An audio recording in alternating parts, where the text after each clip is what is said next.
ഈ വർഷത്തെ ഓണം അവധി വെറും 5 ദിവസമാണോ? Welcome to എജുബോർഡ്. നിങ്ങളുടെ സ്വന്തം ലിബാൻ സാറാണ്. പല കുട്ടികളും ചോദിച്ചിട്ടുണ്ടായിരുന്നു, അല്ലെങ്കിൽ പല രീതിയിലും ചർച്ചകൾ വന്നിട്ടുണ്ടായിരുന്നു, ഈ വർഷം ഓണവും ക്രിസ്മസിനൊക്കെ 5 ദിവസമാക്കി അവധി ചുരുക്കുമോ എന്നുള്ളത്. അപ്പം കഴിഞ്ഞ 2 ആഴ്ചയായിട്ട് നമ്മുടെ ഒരുപാട് സർക്കിളും കാര്യങ്ങളും ഡിസ്കഷനൊക്കെ ആയിട്ട് വന്നിട്ടുള്ള തീരുമാനമാണ് എല്ലാ വർഷത്തെ പോലെയും ഈ വർഷവും എന്താണ്, ഓണം അവധി 10 ദിവസമാണ്. പക്ഷേ നമ്മുടെ നേരത്തെ വന്ന കലണ്ടർ അനുസരിച്ച് വരികയാണെങ്കിൽ ഏകദേശം 9 ദിവസമായിരിക്കും. നിങ്ങൾക്കറിയാം, സെപ്റ്റംബർ 12-ാം തീയതിയാണ്, 3-ാം തീയതി തുടങ്ങിയിട്ട് 12-ാം തീയതിയാണ് ഓണപരീക്ഷ അവസാനിക്കുന്നത്. ഈ 12-ാം തീയതി അവസാനിച്ചത് 13-ാം തീയതി നമുക്ക് എല്ലാ സ്കൂളുകളിലും കേരളത്തിലുടനീളം ഓണാഘോഷ പരിപാടികളായിരുന്നു തീരുമാനിച്ചിട്ടുണ്ടായിരുന്നത്. പക്ഷേ കഴിഞ്ഞ ദിവസങ്ങളിലായിട്ട് സർക്കാർ പുതിയ ഉത്തരവ് ഇറക്കിയിട്ടുണ്ട്. ഈ വർഷം ഒരുപാട് ബുദ്ധിമുട്ടുകൾ നമ്മൾ അനുഭവിച്ചിട്ടുണ്ട്. നമ്മുടെ ഒരുപാട് ജീവൻ നഷ്ടപ്പെട്ടിട്ടുണ്ട്.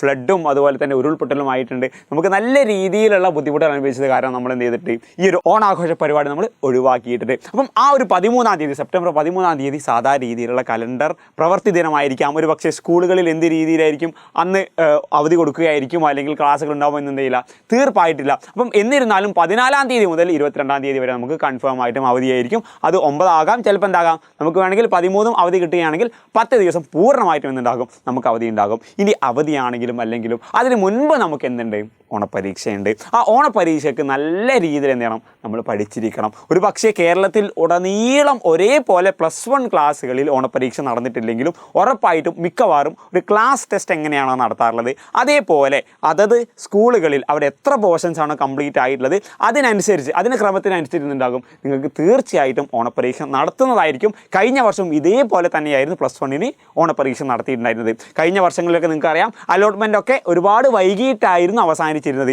ഈ വർഷം അലോട്ട്മെൻറ്റ് ഒരുപാട് മുന്നേ തുടങ്ങിയിട്ടുണ്ടെങ്കിൽ പോലും പുതുതായിട്ട് ഒരുപാട് ബാച്ചുകൾ അനുവദിച്ചതിനനുസരിച്ച് എന്തുണ്ട്, ചില ബാച്ചുകളിൽ ക്ലാസ്സുകൾ വളരെ വൈകിയാണ് ആരംഭിച്ചത്. പക്ഷേ ബഹുഭൂരിഭാഗം ഓൾറെഡി തുടങ്ങിയിട്ടുള്ള ബാച്ചുകളിലൊക്കെ 4ഉം 5ഉം ചാപ്റ്റേഴ്സൊക്കെ പല സബ്ജക്ട്സിനും കംപ്ലീറ്റ് ആയിട്ട്. പക്ഷേ വേറൊരു കാര്യം, ഈ ഒരു ജൂലൈ ഓഗസ്റ്റ് മാസങ്ങളിലായിട്ട് ഒരുപാട് അവധി ദിനങ്ങൾ, അല്ലേ, നമ്മുടെ പ്രകൃതി ദുരന്തവും അനുബന്ധിച്ച് നമുക്ക് ഒരുപാട് അവധി ദിനങ്ങൾ ഉണ്ടായിട്ടുണ്ടായിരുന്നു. അതുകൊണ്ട് തന്നെ ക്ലാസ്സുകളൊന്നും സ്റ്റക്ക് ആയിട്ടുണ്ടായിരുന്നു. അപ്പം നമ്മുടെ പല സ്കൂളുകളിലെയും പോർഷൻസിൻ്റെ ഒരു ഇക്വലിബ്രിയം വരുന്നില്ല. പല സ്കൂളുകളും പല രീതിയിലാണ് പോർഷൻസ് മുന്നോട്ട് പോയിട്ടുള്ളത്. അപ്പം അതിനനുസരിച്ച് അതത് സ്കൂളുകളിൽ നിന്നുണ്ടാകും തീർച്ചയായിട്ടും ഓണപ്പരീക്ഷ ഉണ്ടാകും. അതിന് നിങ്ങൾ നല്ല രീതിയിൽ പ്രിപ്പയർഡ് ആകണം. പ്രിപ്പയർഡ് ആകാനുള്ള ഓണപ്പരീക്ഷയുടെ ടിപ്സും ഓണപ്പരീക്ഷ എങ്ങനെ സ്റ്റാർട്ട് ചെയ്യണം, എങ്ങനെ പഠിക്കണം തുടങ്ങിയ മുഴുവൻ ഡീറ്റെയിൽസുമായിട്ട് ഈ വരുന്ന ബുധനാഴ്ച കൃത്യം 7 മണിക്ക് Eduboard +1 commerce and humanities channel team Eduboard complete നിങ്ങൾക്ക് മോട്ടിവേഷനായിട്ടും നിങ്ങൾക്ക് സ്റ്റഡി പ്ലാനായിട്ടും നിങ്ങളുടെ മുന്നിലുണ്ടാകും. നിങ്ങളുടെ എല്ലാ ഫ്രണ്ട്സിനെയും +1 കൊമേഴ്സ് ആവട്ടെ ഹ്യൂമാനിറ്റീസ് ആവട്ടെ പഠിക്കുന്ന നിങ്ങളുടെ എല്ലാ സുഹൃത്തുക്കളെയും നിങ്ങൾ എന്ത് ചെയ്യണം, ഈ ഒരു ലൈവിലേക്ക് കൊണ്ടുവരണം. മാക്സിമം ഫ്രണ്ട്സുകളിലേക്ക് നിങ്ങൾ ഷെയർ ചെയ്യണം, നിങ്ങൾ സ്റ്റാറ്റസ് ആക്കണം,